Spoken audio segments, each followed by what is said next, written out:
Yesu ashimwe, ubwoko bw'Imana kandi inshuti z'umusaraba bakundwa, dufatanije umurimo muri Kristo Yesu. Turabasuhuje, dusuhujwe na mwene so Jean Claude. Tuboneyeho no gusuhuza bene data mudukurikira aho muherereye mwese, abari mu ntara enye z'u Rwanda ndetse intara ya gatanu ari umujyi wa Kigali, na bene data ba diaspora badahwema kudukurikira umunsi ku wundi, ndetse n'abaturanyi dushobora kuba dukominikana mu rurimi rw'ikinyarwanda. Mwese turabasuhuje, mugire amahoro y'Imana.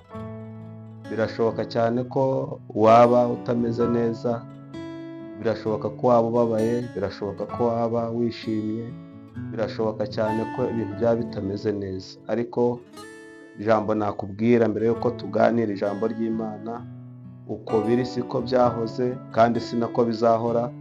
Komera, Kristo aragukunda, Imana muri kumwe.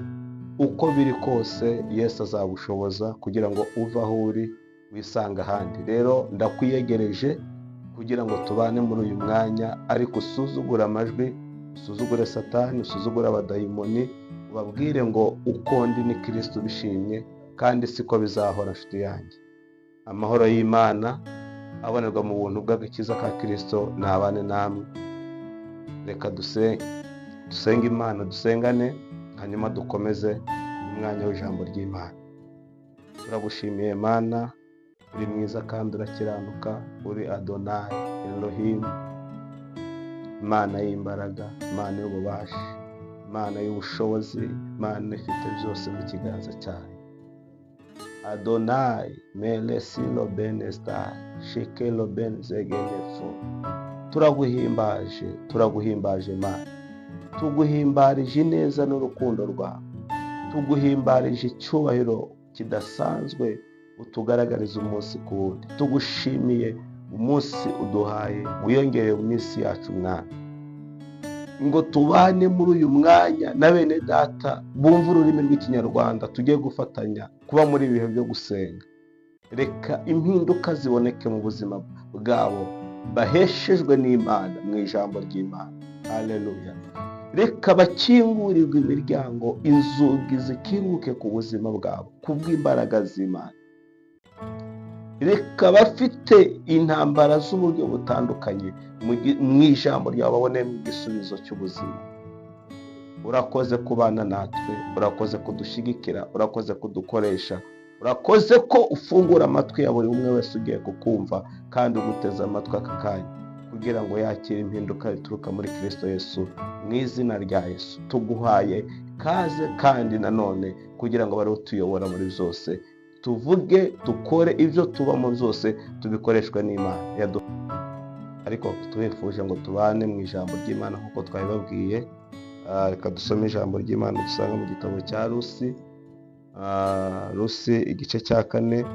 Turasoma imirongo mike cyane, turasoma igice cya 4 umurongo wa 5 ndetse n'uwa 6. Dusome mu izina rya Yesu. Umutwe w'amagambo uravuze ngo wa mucunguzi wundi yanga guhungura Rusi. 5 haravuze ngo maze Bowazi aramubwira ati, nugura iyo sambu na Nawomi ukwiriye no kuyigurana na Rusi Umumowabukazi wari mu kanyakwigendera, ngo ucikure nyakwigendera, ngo uwo azabe gakondo ye. Wa mucunguzi aramusubiza ati, ubwanjye simbasha kuyicungura kugira ngo ntangiza ibyanjye biragwa. Iyendere ubucunguzi bwanjye kuko ntabasha kuyicungura. Amen. Umurongo wa 6 turavuze ngo wa mucunguzi aramusubiza ati, ubwanjye simbasha kuyicungura kugira ngo ntangiza ibyanjye biragwa. Iyendera ubucunguzi bwanjye kuko ntabasha kwicungura. Amen. Turashima Imana yaduhaye Yesu. Muririmbyi yuzuye umwuka araririmba aravuga ngo iyamuduhaye izabura ite kumuduhana n'ibindi. poroje ikomeye Yesu yakoze nuko Imana yakoze ni ukuduha umwana wayo, kandi ntiyamuduhaye gutyo gusa, ntiyamuduhaye for free, yamuduhaye nk'igitambo kizima kandi cyera cyuzuye. Niyo mpamvu iyo tugeze aha dusanga Yesu ariwe mpano yonyine isi yabonye. Imana imuduha yavuze ngo reka mubahe, ariko si mubahe wenyine, aho mubahane n'ibindi byose. Hashimwe iyaduhaye Yesu, hashimwe iyaguhaye Kristo Yesu. Iyo ataza kuba mu ruhande rwanjye nawe, nahacu ntihaba ariko Imana yamutanze kugira ngo aduhe ubuzima, twabari bapfuye tuzize ibyaha n'ibicumuro. Imana ishimwe cyane. Ndashaka ngo tuvuge hejuru y'ijambo rivuga ngo wabuze umuntu kwishingira mu buzima, wabuze umuntu kwitaho mu buzima bwawe, wabuze umuntu kwitangira mu buzima bwawe, ariko Yesu Kristo aje kongera kukwitangira. Yesu Kristo aje kukwishingira. Birashoboka cyane ko waba mu buzima ushaka imbere ugahabura kandi hahari, wareba n'inyuma ntuhabone kandi nanone hahari. Iyo wigeze kubyandika aravuga ngo nubwo nyishakira mu mayira yose, nkajya mu nguni zose z'inzu sinyibone, nkajya ibumoso nkajya iburyo ikunda kwicara, nkajya imbere nkajya inyuma sinyibone. Ariko yasoje yandika neza aravuga ngo izi nzira anyuramo nimara kungerageza izamvanamo meze nk'izahabu. Urugendo rwawe n'urugendo rwanjye, hashimwe Yesu uri kumwe natwe muri urwo rugendo. Imana ishimwe. Ubwishingizi ni ikintu gikomeye mu buzima bw'abantu. Dufite abantu batagira ubwishingizi, ariko iyo bahuye n'ikibazo cy'indwara, iyo bahuye n'ikibazo gituma bwa bwishingizi bwabo bukora cyangwa bukenerwa, nibwo bamenya agaciro k'icyo bishingiye cyangwa se k'ubwishingizi bwabo. Mu isi cyangwa mu Rwanda dufite ibintu byinshi abantu bakoresha nk'ubwishingizi. Hari abafite za rama, hari abagira za mituweli do sante, ndetse n'izindi ngero twatanga.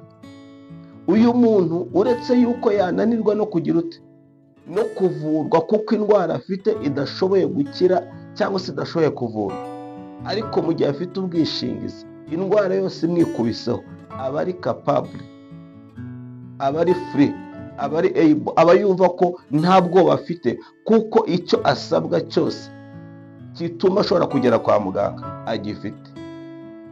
Rimwe na rimwe yicara avuga ngo nge nta kindwara intwaye. Ego nibyo kurwara ni ikibazo, ariko ntahangayika nk'umuntu uvuga ngo fagitire iri buze gusohoka mu kiganza cyane sindi buze kuyishobora. Akishingikiriza iki? Ubwishingizi afite. Yesu niwe bwishingizi bw'abizera. Yesu niwe mwishingizi wacu twese. Abamenye Kristo twabonye umwishingizi w'ubuzima.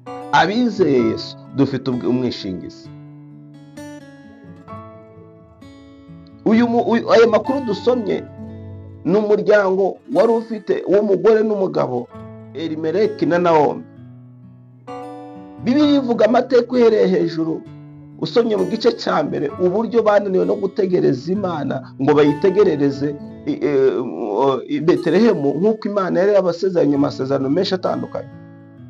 Imana yavuganaga nabo bakayakira, baba mu buzima bwo kumva Imana, ariko igihe kiragera batangira gushaka kumva Imana, bagakena no kumva amajwi yo hirya wabo. Iyo tubaye mu Mana tugashaka no kuba hanze, ntabwo dushobora gukeza abami babiri. Ni nko gukunda isi n'ijuru, ni nako umuririmbyi avuga.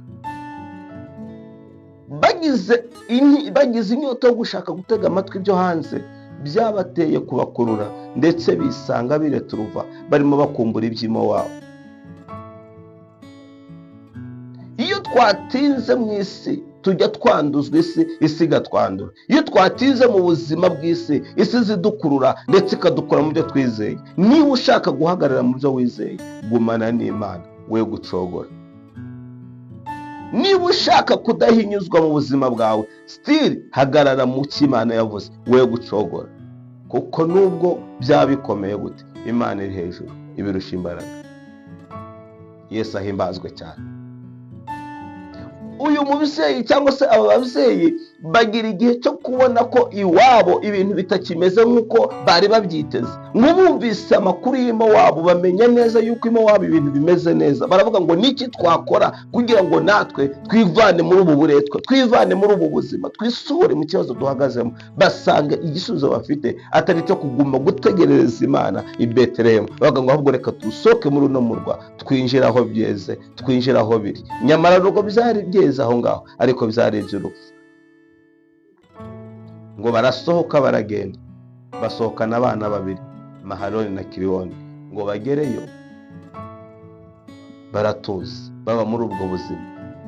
Mu minsi mike Bibiliya ivuga ko mu gihe runaka umugabo Elimeleki yahise yitaba Imana, arataha.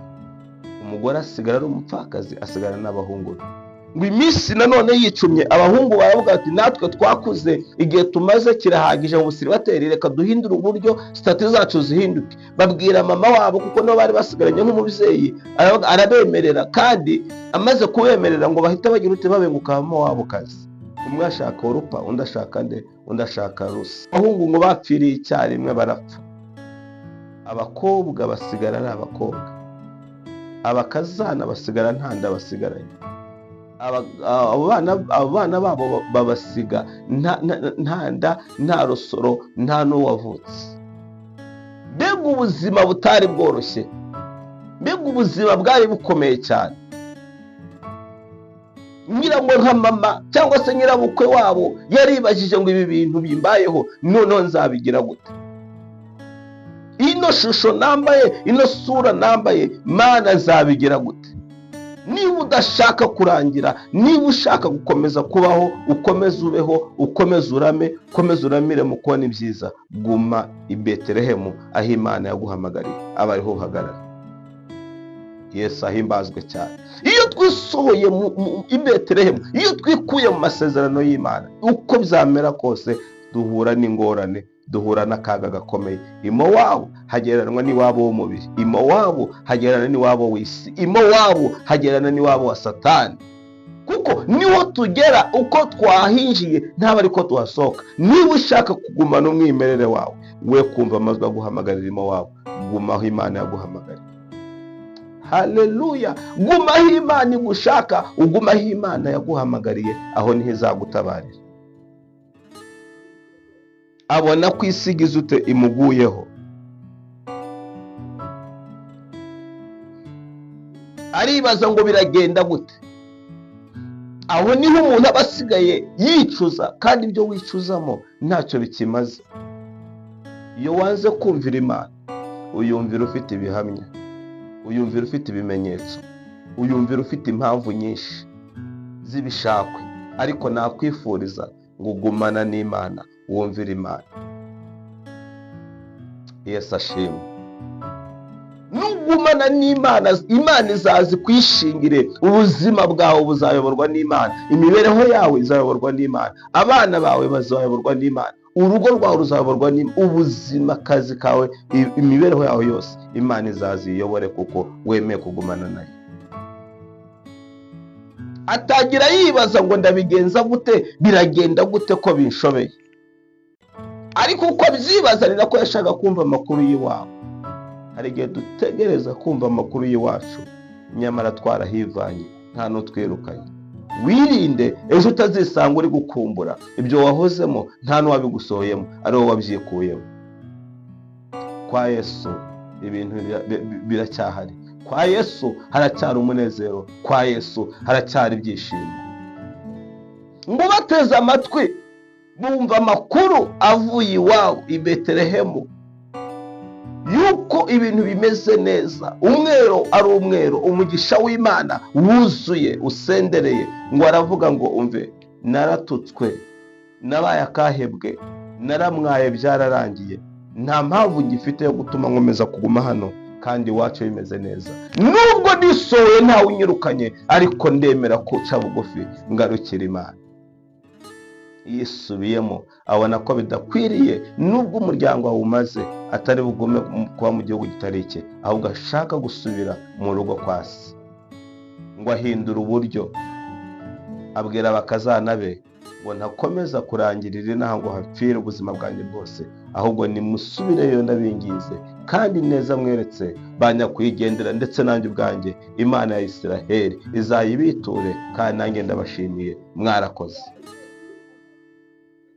Abakobwa ngo bavugiriza induru icyarimwe basoma nyirabukwe, baramubwira ati ntabwo bishoboka, ntidushobora kugusiga. Ngo arabinginga biratinda, ariko abakobwa bararira babwira nyirabukwe ntibishoboka. Bigeze aho Orupa ngo asoma nyirabukwe, aravuga ngo inama ungiriye ntabwo nayirengaho, niyo yo kwizerwa, reka zigende sohoke. Yemera gutandukana na nyirabukwe, ngo ariko Rusi biritubwira ko yamubayeho akaramata. Imana ishimwe. Dukwiriye kuba abantu b'inkoramutima z'Imana. Mu byago tugahamya Imana, mu bibazo tugahamya Imana, mu bisubizo tugahamya Imana, bikomeye tugahamya Imana, byoroshye tugahamya Imana, birimo bizemera tugahamya Imana, tugifite ibyo twari twizeye tugahamya Imana, twanabibuze tugahamya Imana, kuko urukundo dukunda Imana mu byago ndetse no mu makuba nirwo rutumye Imana yongera kutugarukaho ikadusubiza ibyo twabuze. Satani yari avuga ngo nzareba ubuzima bwawe, akamwarwa abona Imana idutabaye. Ibi nibyo byahesheje Yobu iki? Byamuhesheje umugisha, nuko yagumanye Imana arayihamya mu buzima bwe bwose, ntiyigera acogora kuvuga Imana neza. Biratinda yishimisha urujyo, ariko ntiyigera ahakana Imana. Imana imaze kumwigisha ngo irangize imugarukaho, kandi imugarurira ibyo yabuze, irabimukubira inshuro. Ushaka gukubirwa inshuro kandi udafite gutinya Imana, ushaka gukubirwa inshuro kandi udafite no kwizera Imana. Fata Yesu nk'inshuti yawe, fata Yesu nk'umwami wawe, ufata Yesu nk'umujyanama wawe, ufata Yesu nk'igisubizo cyawe, ufata Yesu nk'inshuti yawe ya bugufi. Imana ishimwe. Numufata nk'inshuti ya bugufi, Yesu muzagendana, ntuzabona ikibi kuri Yesu, ahubwo uzabona urukundo. Niyo mpamvu muri ibyo avuga ngo uzabona urukundo rwe, ko ari rwo rukubeshaho. Wabujijwe kwiganyira, izera ubuntu bwe gusa. Yesu ahimbazwe. Baravuga ngo ntacyo bitwaye n'inzo namaze guseba, ariko ntacyo bimaze kuguma inaha mfite iwacu, kandi iwacu numva ko abahagumye babayeho neza. Avuga ati uko nitwa biramaze, ariko reka ngaruke nse mu rugo rw'ababyeyi. Ngo agarukana na Rusi. Rusi agumana nawe, amubaha akaramata. Uyu mwaka ndakwifuriza ngo ube Imana uyibeho akaramata, Yesu umubeho akaramata. Nshuti yanjye, ugumane na Yesu akaramata. Hari igihe ugumana n'umugabo akaramata, ariko ejo bigahinduka, ukagumana n'abana ukabishingikiriza ukabiyegamiza bikanga, ukiyegamiza akazi ugashaka wenda ukibwira ko wasinyanye nako kontara y'ubuzima bwose. Ntibiza bikunda nshuti yanjye. Niba ushaka gukomera, gumana na Yesu akaramata. Ngewe na Yesu tuzajyana, ngewe na Yesu tuzajyana, ngewe na Yesu tuzajyana, ngewe na Yesu tuzagendana. Niba ushaka gukomera, gendana n'Imana, ujyane n'Imana. Imana ntizagukoza isoni. Nushaka kubireba, uzagendana n'isi n'abantu, uzakorwa n'isoni. Ariko nugumana n'Imana, ntuzigera ubyicuza. Rusi abwira nyirabukwe ngo njye sinshobora gutandukana nawe. Aravuga ngo ikizantandukanya nawe gitari urupfu, ngo Imana ya Isiraheli, iyo Mana yanyu mwizeye, izaba impore ndetse bikabije. Ariko aho uzaba niho nzaba, icyo uzarya tuzagisangira, aho uzarara nzaharara. Ubuzima twarabuhuje, ntunyenginge ngo ntandukane nawe. Kandi naje mu muryango atari ibintu mpubukiye, nari niyemeje ko nje kuba mu muryango wanyu. Gumana na Yesu mu bibazo, ugumane na Yesu bimeze neza, ugumane na Yesu bimeze nabi. Yesu ntazaguta mu kibazo, azaza gutabara. umudamu ahingutse iwabo ngo ababyeyi baraseka baratangara baramwiyegereza cyane, ngo ariko kubiyegereza no kumutangarira ngo arabwira ngo ariko buki mukomeza gukabya munyita ngo njye ndi Nawomi.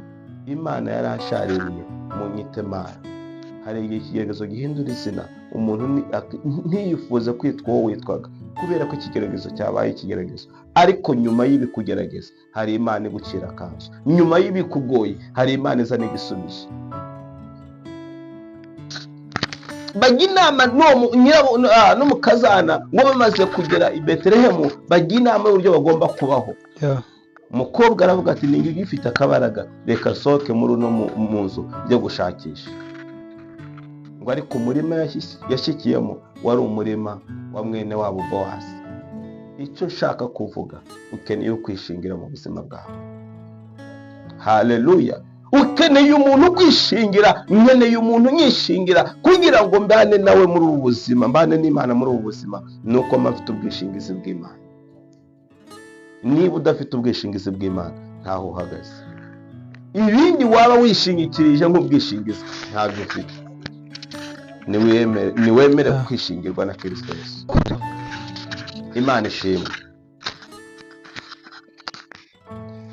Ndagezeyo inama y'uburyo bagomba kubaho, kuko bari basohotse bagarutse mu gihugu amahoro. Avuga ati nubwo twatakaje ariko kuba twe tukiriho twabibyaza umusaruro. Nshuti yanjye, nubwo wagize ibyo uhomba, nubwo wagize ibyo utakaza, nubwo wagize ibyo ubura kubwo kutimana, ariko iyo ugarutse Imana irakwakira. Nakwinginga kukubwira ngo we kwirinda icyagukora ku Mana, kuko iyo uvuye kuri Yesu ugaruka utacyuzuye. Tugenda twuzuye tukagaruka tutacyuzuye, tugenda dufite ibyuzuye tukagaruka dufite ibice. Gumana na Yesu kugira ngo ugumane ibyuzuye. Ngo bajya inama n'umukobwa we cyangwa se n'umukazana, batangira gushakisha uburyo bwo gukora kugira ngo babeho. Umukazana abwira nyirabukwe ngo reka kuko ari ugifite akabaraga, aba ari ujya gushakisha. Niho twari tugeze tuvuga ngo aba yasohotse ajya gushakisha, ngo umurima yarasukiyemo cyangwa yagezemo ni umurima wa Bowazi, kandi ngo yari mwene se, yari mwene wabo na Elimeleki. Ngo umurima awugiramo umugisha udasanzwe. Iyo turi kwa Yesu duhagira umugisha udasanzwe. Ndashaka kuvuga uburyo ki Bowazi yaje ngo aramwishimira, aranamubwira ngo humura, amakuru yawe turayazi, amateka yawe turayazi. Niba ushaka kugumana natwe, niba ushaka guhirwa, niba ushaka gukomeza kugira umugisha, ugumane natwe. Kugumana n'Imana biza biduhesha inyungu zo muri uyu murimo. Kugumana n'Imana biza biduhesha igisubizo cyo muri uyu murimo. Iyo ugumanye na Kristo ntabwo ujya ugira ute, ntabwo ujya ukorwa n'isoni. Nubwo haba hari byinshi byatuma dukorwa n'isoni, nubwo haba hari byinshi biduteze ndetse bishaka ko tumwara, ariko iyo twabanye n'Imana ntabwo dukorwa n'isoni.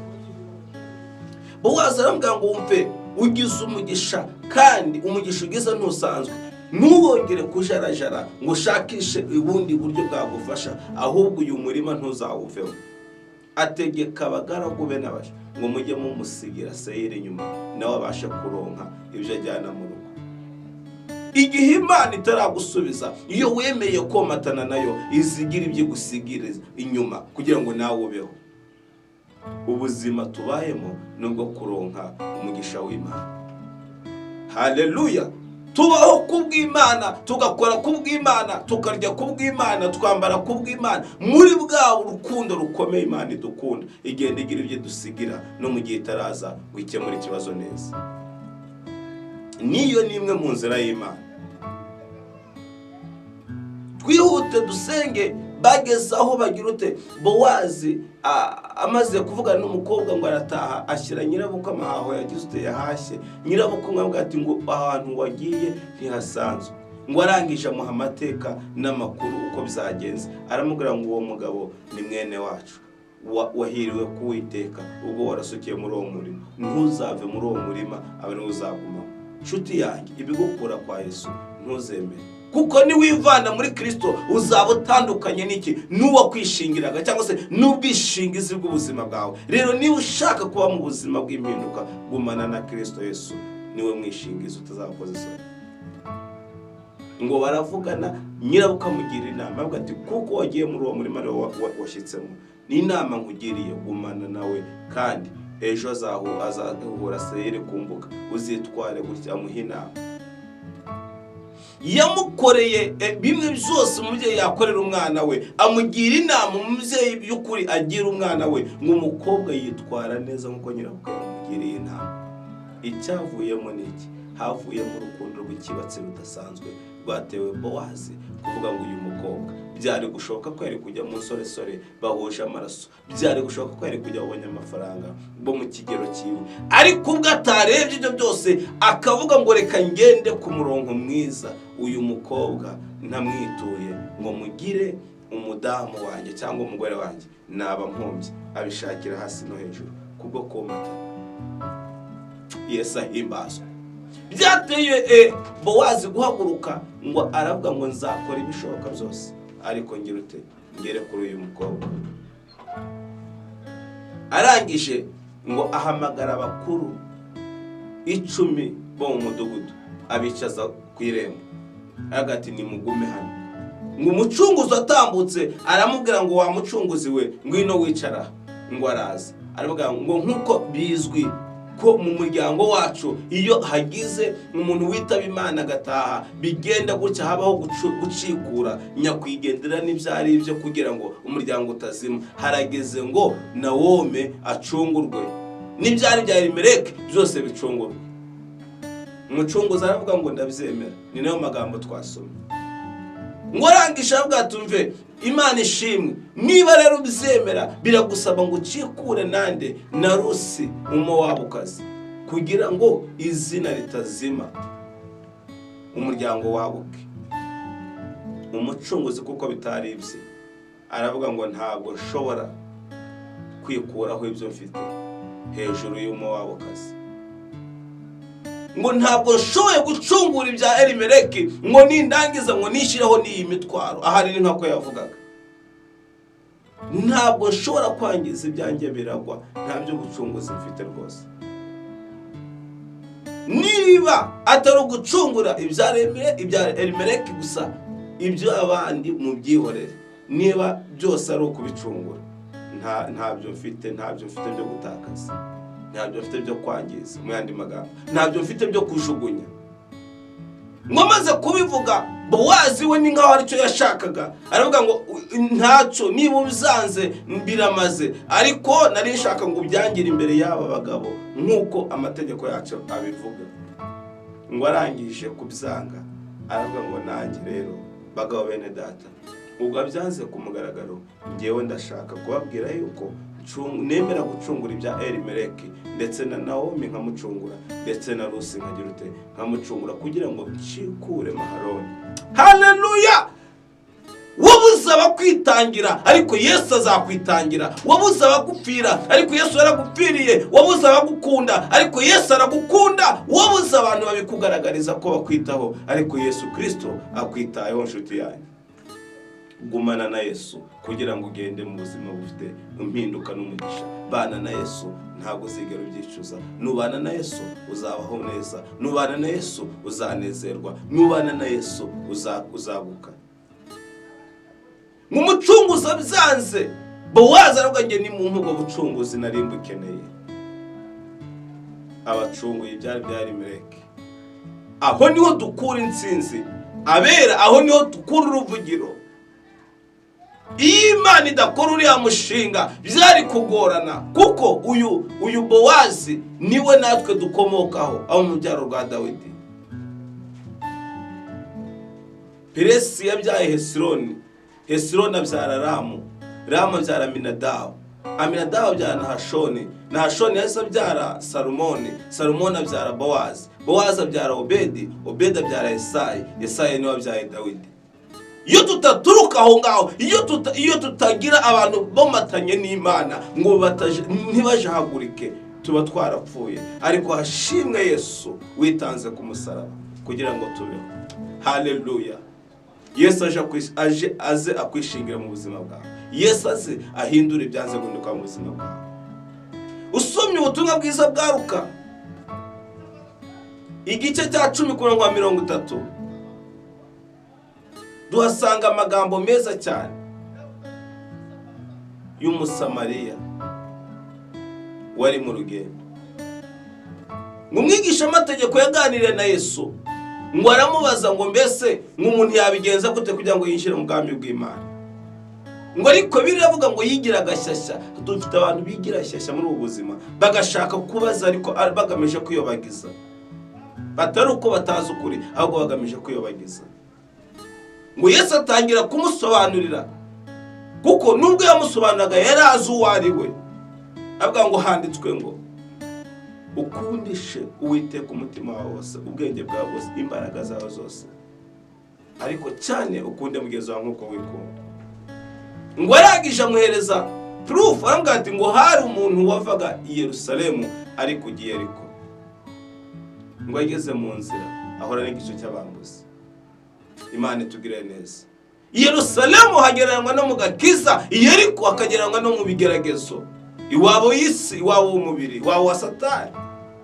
ngo ageze mu nzira ngo ahura n'igicu cy'abambuzi, ngo baramunyaga, baramukubita, bamusigasigaje hato ngo apfe.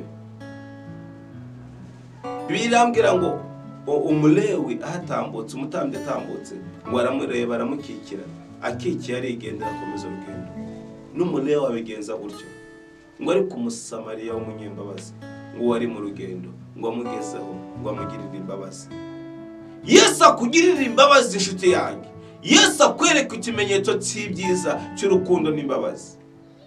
Haleluya! Yesu akwereka ineza yiwe muri uru rugendo rwawe. Muri ibyo yavuze ngo nuko ngihamagara, ngo imbabazi ziwe ziritaba, ngo ntaragira icyo mvuga, ngo zihita zimpobera. Yesu aguhobere. Yesu akwereka urukundo rwe. Ziravuga ngo uti ngwino mwana wanjye, nkunda cyane, ndakubabariye.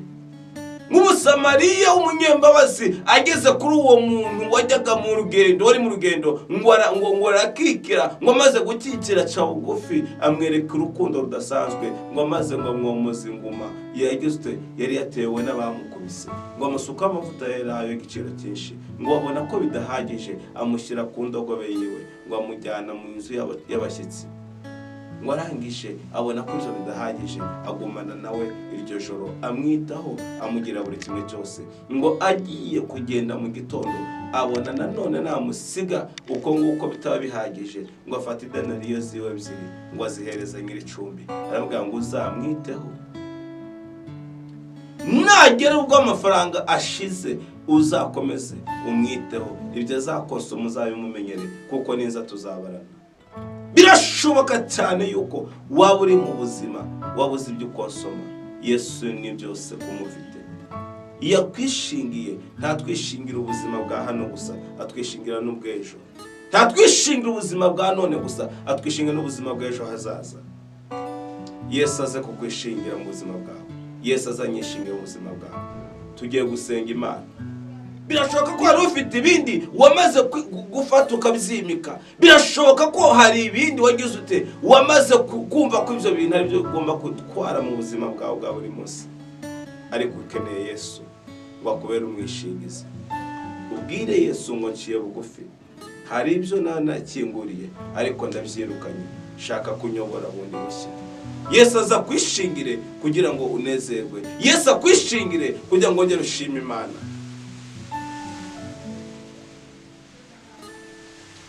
Yavuze ngo nanjye nari mubo yanyuzeho mbabaye, ngo ngirira ibambe n'urukundo, aranyomora, arankiza, yishyura n'imyenda. Iyo Yesu aje tubabaye, ntadusiga tubabaye. Yesu aze akuruhure. Yesu umukiza aze akugirire neza.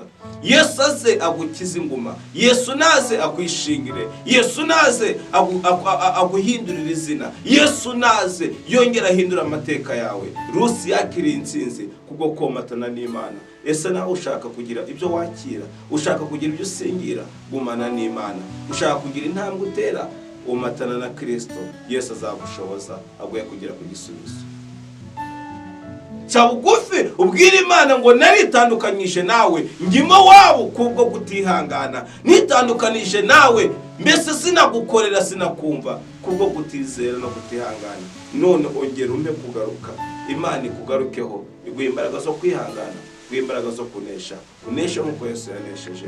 Mu izina rya Yesu reka dusenge. Mana, mu izina rya Yesu Kristo turagushimiye, turaguhimbaje uyu munsi uduhaye, turaguhimbarije ijambo ryiza utunyujijemo. Bene data bacitse intege bagasohoka i Betelehemu bakijyana iwabo, ndetse bakaba baragiye buzuye, uyu munsi bakaba bagarutse ari incike. Ongera ubagirire imbabazi n'ibambe, icyatumye basohoka wongere kibarinde, ahubwo ubwo bagarutse wongere ubiteho. Nubwo batagarutse uko bagiye, ariko ujya wirengagiza, ujya ubabarira buri umwe wese. Uwaba warasohotse ndetse akanyabwa n'ibyo yari afite, wongere umwereke urukundo n'imbabazi zawe, kugira ngo yongere yomatane nawe, ahabwe umugisha wamusezeranije. Korana n'abantu, uwomora abantu inguma. Satani yaduteje inguma z'uburyo butandukanye, ndetse baratwambura, isi yaratwambuye, dayimoni iratwambura, ariko utwomore. Numara gutwomora, natwe tukiri ibikomere, tubone uko tugukorera. Urakoze ku mitima yacu ihembura, none n'iteka ryose Yesu Kristo. Amen.